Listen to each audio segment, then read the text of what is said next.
The Man with the Evil Eye. It was a dark, cold night. Hannah, a little girl, sat in her house beside her mother. The evening meal was finished. The family sat together and looked into the fire.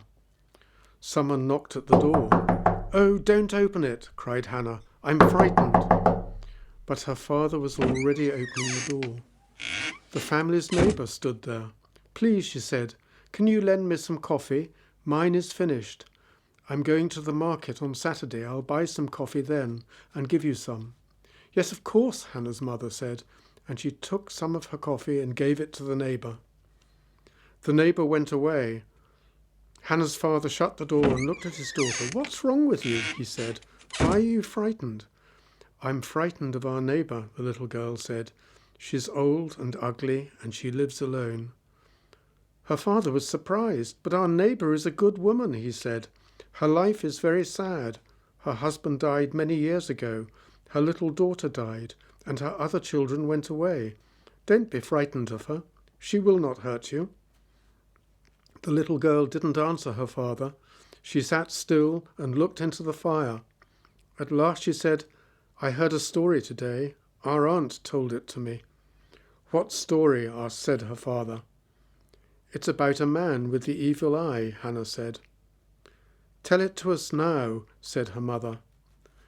So Hannah sat close beside her mother and began to tell her story.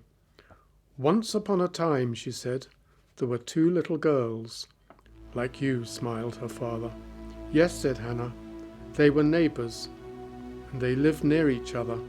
They were very good friends. The younger child lived with her mother and father.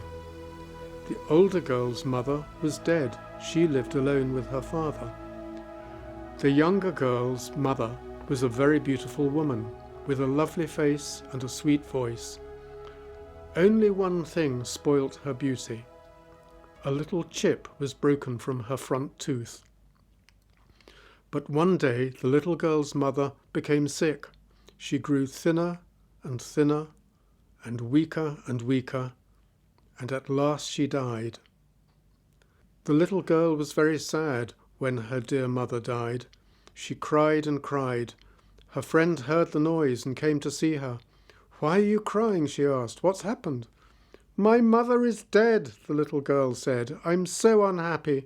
Oh, mother, mother, I can't live without you." The big girl sat down beside her, put her arms around her friend, and they cried for a long time together. Nearly a year went past, but the little girl never forgot her mother. She thought about her every day. One day, the two girls' fathers decided to go to the market together. The market was a long way away, and they left early in the morning. Now the little girl was alone. "I'll go and see my friend," she thought. She ran to her friend's house and called out, "Are you there, dear friend? It's me." There was no answer. She called out again, "Open the door. Don't be afraid. It's me, your friend." The door began to open slowly. The older girl was there. The door began to open slowly. The older girl was there. She stood still and looked down at the ground. She didn't smile at her little friend. "What's the matter?" the little girl asked her. "Are you sick?" The big girl shook her head. "Are you unhappy?" The big girl nodded. "I'm your friend," the little girl said. "Tell me about it. Perhaps I can help you." The big girl came out of the house and shut the door behind her. The two children sat down together outside. The big girl didn't want to speak, but her little friend said again and again, "Tell me why you are sad. Perhaps I can help you. Tell me."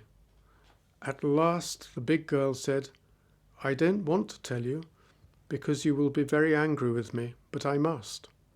Last night I saw someone." "You saw someone? Who?" said the little girl. "I saw your mother," the big girl said. The little girl shook her head. "No, it's impossible. You know that my mother is dead." "Yes, she is dead, but I saw her in our house." The little girl's heart filled with happiness. She jumped up. "Is she there now?" she cried. Can I see her? Oh, mother, mother, where are you? And she began to run towards the house.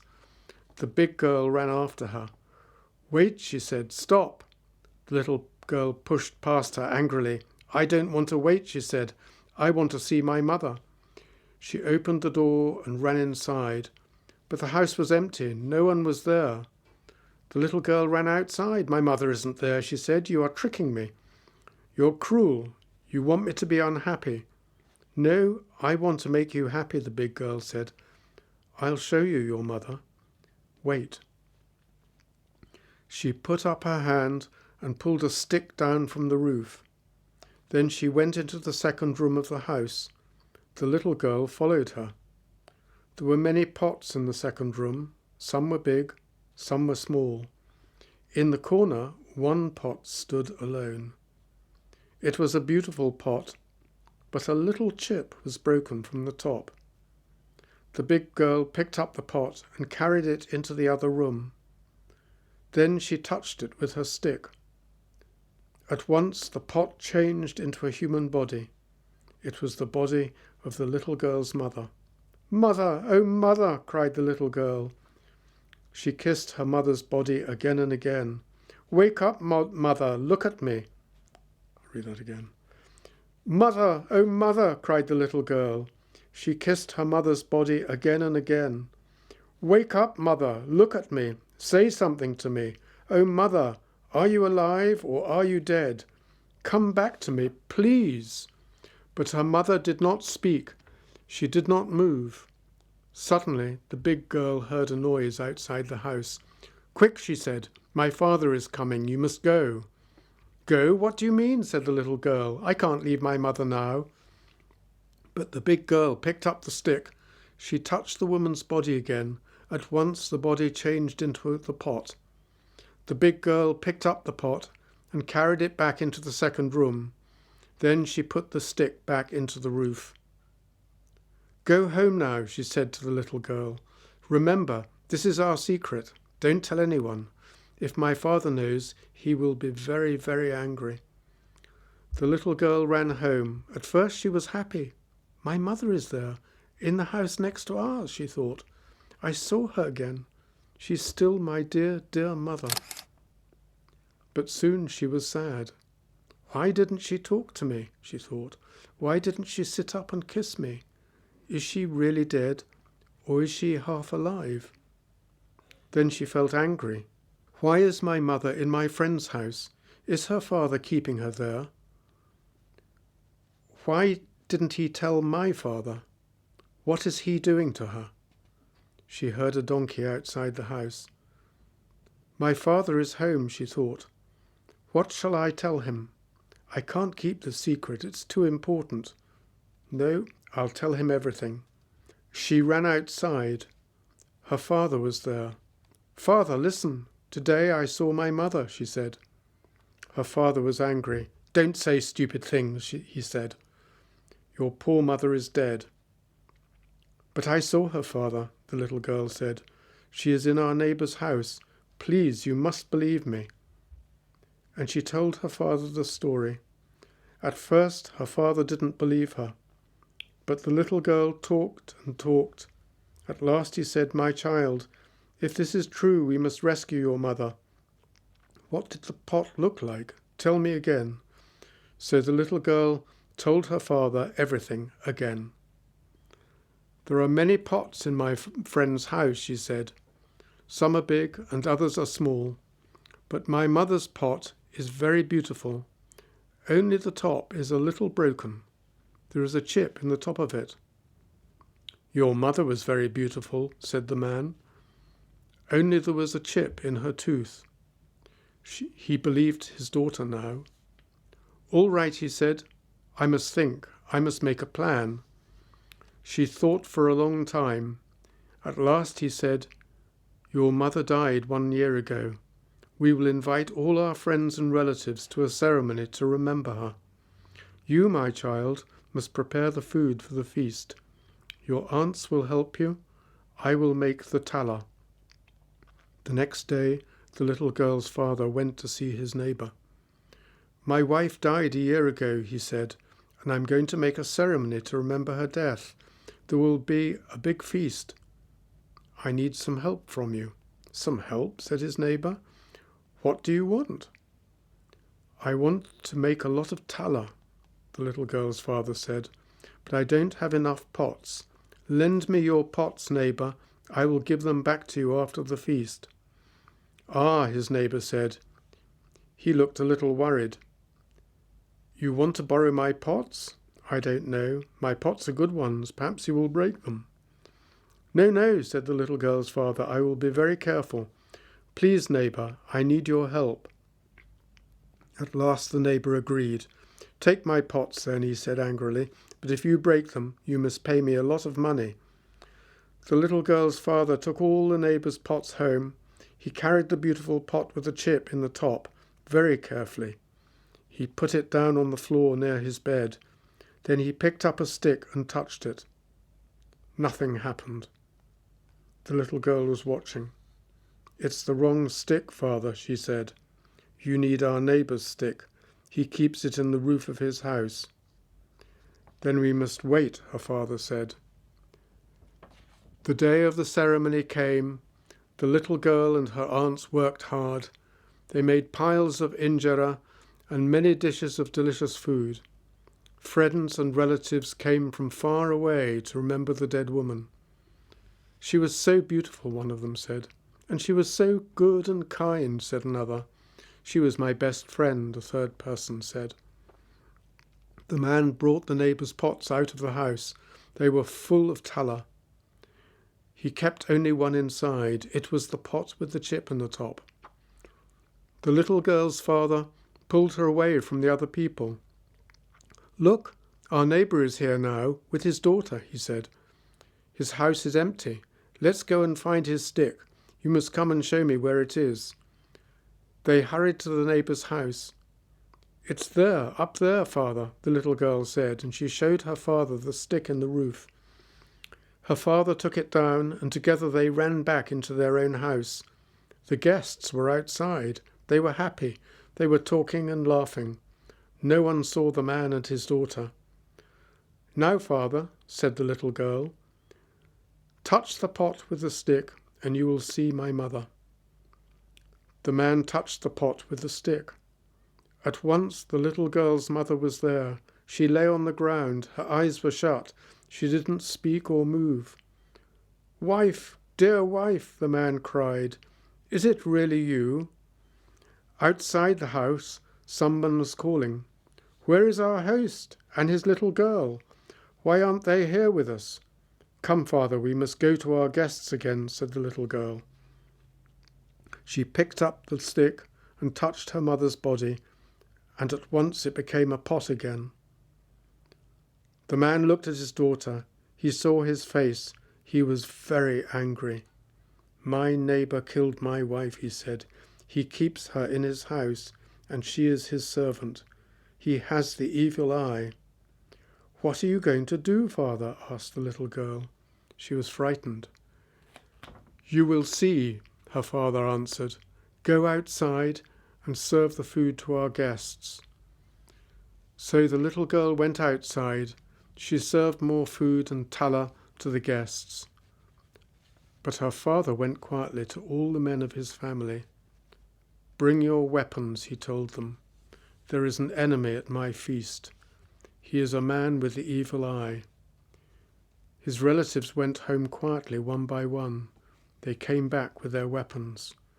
"Now, child," said the little girl's father told her, "go into the house and bring out the pot and the stick." So the little girl brought out the pot and the stick. She carried them very carefully and put them down beside her father. He picked the stick up and touched the pot. At once the body of his wife was lying on the ground. Everyone was very surprised. "It's your wife, our sister," they all said.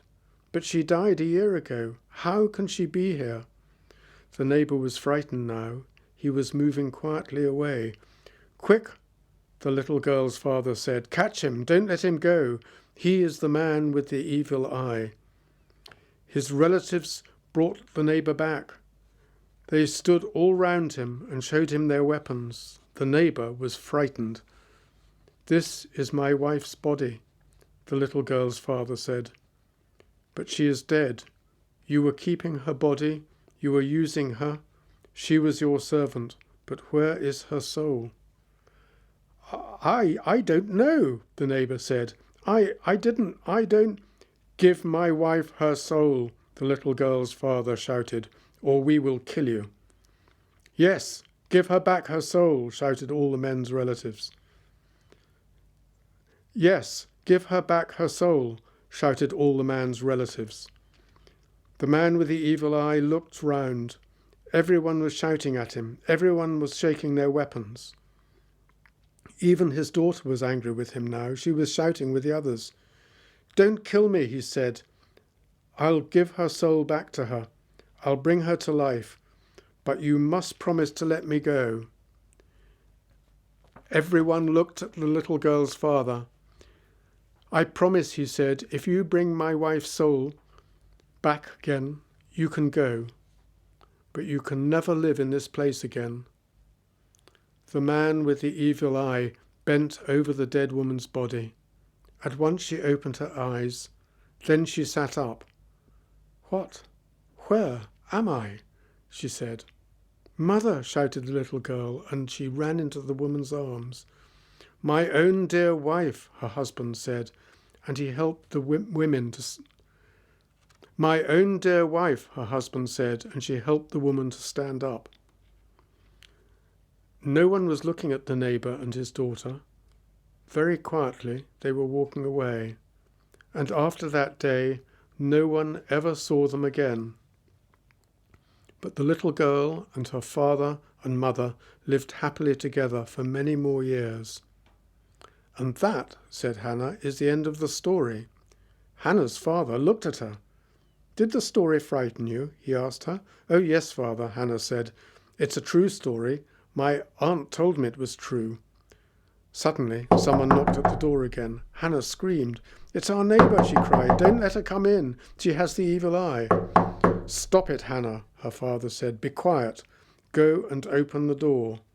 "Oh, father, please, no," began Hannah. Her father was angry. "Open the door, Hannah, now," he said. Slowly, Hannah went to the door and opened it. The old neighbour stood there. Hannah was very frightened. The old woman's face was ugly. "I brought your coffee back," she said. "I didn't need it." "She's looking at me," Hannah thought. "She is putting her evil eye on me."